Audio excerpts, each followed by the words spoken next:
Should we be worried about this new Steam Deck competitor? How's it going, everybody, and welcome to Deck Ready. This is my weekly news update for everything Steam Deck. First of all, wanted to let you know what I was playing. Right now, I'm going through Resident Evil 4 Remake on my main gaming PC, which is like right under the camera here. And at night, like when I'm in bed and I'm on my Steam Deck, I still want to play Resident Evil. So I've been playing through Resident Evil 5, and it runs great now that they took out the Games for Windows Live weird stuff that was going on. There was a way to take it out manually before, but it was kind of finicky and would reset on me all the time. So it's nice to see Capcom going back and fixing this game that people clearly want to play. And I'm excited to finish this game for the first time so I can compare it to the remake that's definitely coming out next. All right, the first news story I have for you guys today is a small update on The Last of Us Part 1. I know a lot of people are waiting on this to get some sort of patch or update that makes it look and run better on the Steam Deck, because if you haven't heard, The Last of Us's PC port is not great. And over on the Steam Deck, it can take over an hour for shaders to compile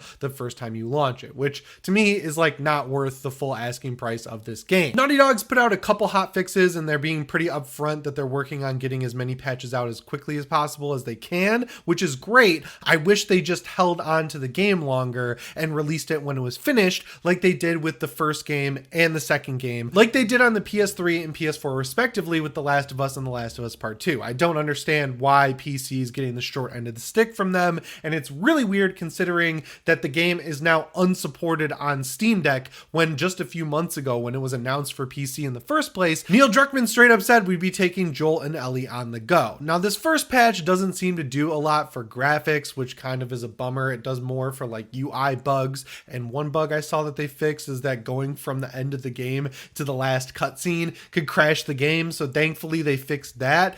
By the time you see this video, there should be another patch live straight from Naughty Dog. It's good that they're fixing it. Like I said, they just made it very clear that the Steam Deck side of things is going to be the last priority. So I think regardless whether this game gets patched up, you should just wait until it's on sale, because the longer you wait, the better experience you're probably going to have on the Steam Deck. I'm going to give Naughty Dog some slack here though, just because this is their first release, and it doesn't seem like Iron Galaxy did a lot of the work on this. It seems like Naughty Dog is trying to learn how to make PC games themselves. I wish Sony would have let them hold it back. I'm sure it was a higher like upper management decision where Sony said, no, we got to get this out as close as possible to the show while people are still interested in playing the game. I understand that to an extent, and I'm going to blame Sony more than I am Naughty Dog. Just a lot of weirdness surrounding this PC port. But thankfully, it looks like you can get a pretty decent experience out of Resident Evil 4 on the Steam Deck. I've seen quite a few people saying it's better now that the shaders are in the Steam database, so you can download them. I haven't honestly given the game a shot yet, just because I've been having so much fun playing Revelations 2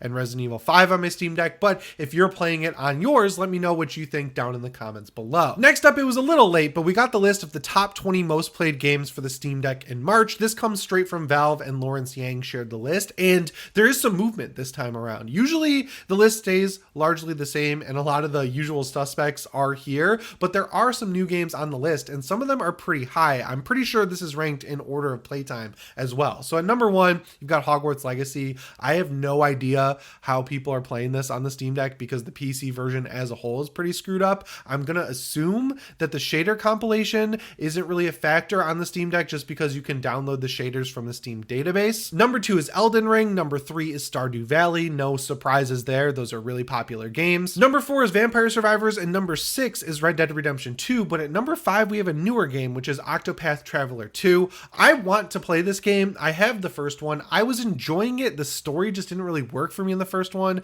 And the second one I've heard is just better across the board, including from the story perspective. I'm just not a huge JRPG guy, so I'm waiting for a sale on this one. But it is good to see a Square Enix PC release being so high on the list here at full price, because it shows Square Enix that it's worth putting time and effort into PC ports in the future. I'm not going to read the whole top 20. I'm just going to pick out a couple highlights. Dead Cells is at number 7 on the list. It's good to see this game higher on the list because it's my favorite roguelite of all time. I'm assuming this is because of the new Castlevania DLC, which if you haven't played it, you should definitely try it out because it's awesome. And even though it hasn't even been out for a month, Resident Evil 4 is at number 20 on the list. So I would assume at the end of April, when we get the list of top 10 or top 20, I mean, games in April, Resident Evil 4 will probably be a lot higher on the list. Like I mentioned, I've been playing Resident Evil 5. I just finished Revelations 2 and I really enjoyed that. That was great on Steam Deck. I also recently played the first Revelations game that runs incredibly well on the Steam Deck, and I might give give Resident Evil 6 a shot. It's the only Resident Evil I've never beaten. Those are all the games I'm playing, and I'm assuming you'll see a lot of those getting on this list maybe because Resident Evil is really popular right now. So yeah, that about covers it for the top 20 games in March. Definitely let me know what you're playing down in the comments. I want to see some obscure games that aren't in this top 20 list. Now, the third and fourth news stories I have to talk about are both different handhelds, and both of them are being listed as sort of Steam Deck competitors. And honestly, I don't see either of them as Steam Deck competitors, but we'll get more into that in a second. The first one is that PlayStation is allegedly making a new handheld, which, if you guys didn't know, I have a channel called PS Ready, and I have been begging for years at this point on that channel for Sony to make a new Vita and or new PSP. I got so excited when we heard from Tom Henderson earlier in the week that Sony was going to have new hardware between the PS5 Slim and PS5 Pro to go along with their new earbuds and the new headset. I was just crossing my fingers that this would be a new Sony handheld because I would love to have that alongside my Steam Deck. It turns out that not only are they making a handheld, but it is a little bit of a disappointing version of like what we all want, I think. It's definitely a monkey paw situation because while yes, we are getting a handheld and that's cool, the monkey paw curls in and it's a remote play device. It's not a real Sony handheld. So basically what this thing is going to be is it's going to be called the Q Lite. It's going to come out between the end of 2023 and the end of 2024 because that's when the next PS5 and PS5 Pro are listed to come out. And it's basically like if you took a DualSense, split it in half, and then put a screen in the middle, and instead of being a cloud streaming device like the Logitech G Cloud, for example, or the Razer Edge, I think is what it's called, this is a remote play device. So you're not going to use a PS Plus subscription and stream your PS3 games from the cloud or your PS5 games from the cloud. You're going to use your actual PS5, connect to it over the internet, and stream directly to this device. Now, obviously, the best case scenario for something like that would be being around your house, because if you're doing it over your home Wi-Fi network, you'll get lower latency, you'll get better video streaming to your device. Obviously, you can do that from your PC right now on the Steam Deck, and you can do that to your Steam Deck from your PS5 with a little bit of tweaking. And this thing, I don't know who it's for really, because you need a PS5 for it. It's not a standalone device because it doesn't stream from the cloud allegedly. And while there's no word on pricing, judging by the fact that Sony has been adamant this generation so far about not taking losses on either the PS5 or the PSVR 2, there's no way this thing is going to be at a price point that makes it a viable choice over something like a Steam Deck, right? Because if this thing comes out and it's like $250 or $300, like where the G Cloud was, people are probably going to be like, what the hell? I could pay $100 more for a Steam Deck and run a lot of the Sony games on the actual device. Like God of War, like Days Gone, like Spider-Man, like Miles Morales. Definitely not Returnal. That game's kind of a mess on the Steam Deck, and definitely as of right now, not The Last of Us Part 1, but you know, it's better to be able to have these games on Steam, I think, and actually be able to play them natively instead of like having them on your PS5 and streaming them to this new device. Because another interesting thing that I'm sure this will lack that the G Cloud and the Razer Edge have is that they're running Android, so you can emulate games on those and play games natively on them. You can't play like native PC games, but you know, you can at least play a few Android games or emulated Nintendo games or whatever you want to do there. If Sony's making this thing, there's a decent chance, I guess, it will run Android, but I would put my money on it not even really having a built-in operating system, just something small and light that can get you to that remote play screen so you can play games off of your PS5. This thing, I don't think it's really going to be a competitor for the Steam Deck, is my bottom line here. It could be cool. We don't know if it's even real yet. It's really just a leak at this point, and I will wait to see it before I pass judgment. It's just, as a longtime PlayStation fan who really enjoyed the PSP growing up, Battlefront 2 on the PSP, Resistance Retribution, Killzone Liberation, like Metal Gear Solid Peace Walker, my third favorite game of all time. All of those were on PSP, and then Vita had incredible titles as well. That's definitely the direction I'd personally like to see Sony go in versus even PSVR 2. And I have a PSVR 2. It is incredible. It's my favorite VR headset. Playing Resident Evil Village again in VR was just awesome, top to bottom. I just wish they'd take all the money they're sinking into VR and now this Q Lite remote play device.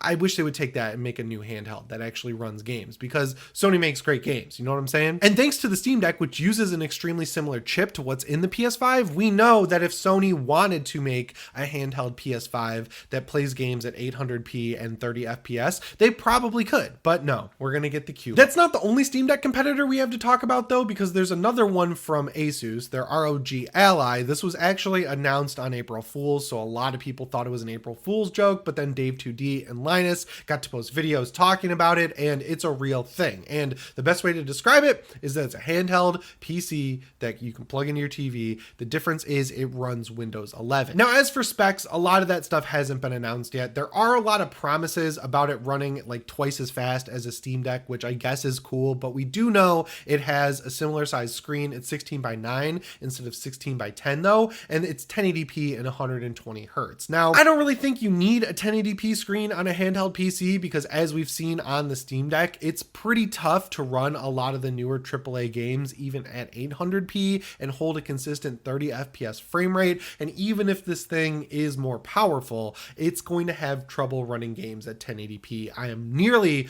positive about that. Like, I'm 99% sure whatever this thing has in it, it won't do a good job of running games at 1080p. And yeah, it is cool that it supports eGPUs. I could see that being especially useful if I'm sitting here at my desk and I have everything docked, but if I'm like using this thing as a handheld on the couch, I guess I could get a long USB-C cord and plug it into the top and then have the eGPU running it. It's just like, that just is very inelegant, and I really wouldn't want to do that. I like how simple and easy to use the Steam Deck is. Another thing that hasn't been announced about this device is pricing, and I would guess this is going to be well north of $1,000. I mean, if you take one look at it, I think Asus must be working with One X Player, or the parent company of One X Player, because this thing has a lot of similarities to the One X Player Mini, just visually, and the way the buttons are even shaped, like the start and select buttons that are on the sides of the screen. It really does have the vibe of a One X Player. So just judging by that, I would guess this thing's going to be well north of $1,000. As for what it's going to have inside of it,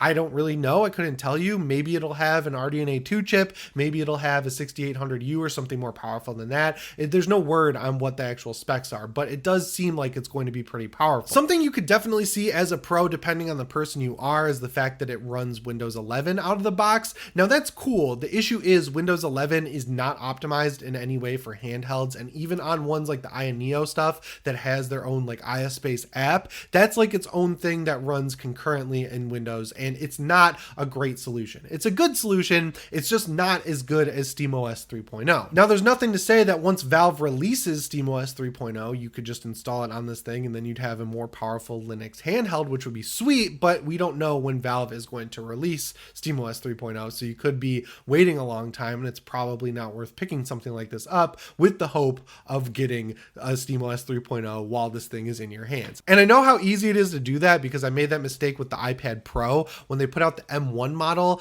I got the 12.9 inch one, just assuming that because it's running the same chip as my MacBook, they would eventually, like soon after it came out, put Final Cut Pro on it. They never did, and now I don't use it for editing like I thought I would. So I understand the philosophy for sure behind buying stuff with the hope of things being released for it, like SteamOS 3.0 and this ROG Ally. I just have made that mistake one too many times. The biggest issue I foresee this thing having is the same issue every other handheld that isn't the Steam Deck has, which is that it's going to be way too cost prohibitive. I already talked about how it's going to be well north of. The biggest issue though that I foresee this thing having is the same issue every other handheld has. It's going to be potentially more powerful than the Steam Deck and be able to run games better than the Steam Deck, but like I already said, you're going to pay for it, and there's no hope of subsequent models being any cheaper or getting anywhere close to the $400 to $600 you could spend on a Steam Deck. We all know the reason for that is that Valve is taking a loss on every Steam Deck because you'll use it to buy Steam games, and they'll remake the money they're losing on every single one in like a matter of seconds, pretty much, just because so many people buy so many games on Steam or spend money on DLC on Steam and things like that. Asus is making this. Asus needs to make a profit. There's no subsidy from Microsoft where they're saying, hey, we're developing this with Asus and we're going to sell it at a loss and hoping you'll buy games in the Xbox store. Asus has to make a profit, and if they're making it 2 times more powerful than the Steam Deck, they're including a 120 hertz screen, it's 1080p, all of that stuff adds up, and there's just no hope of them making it even cheaper in the future. I'm sure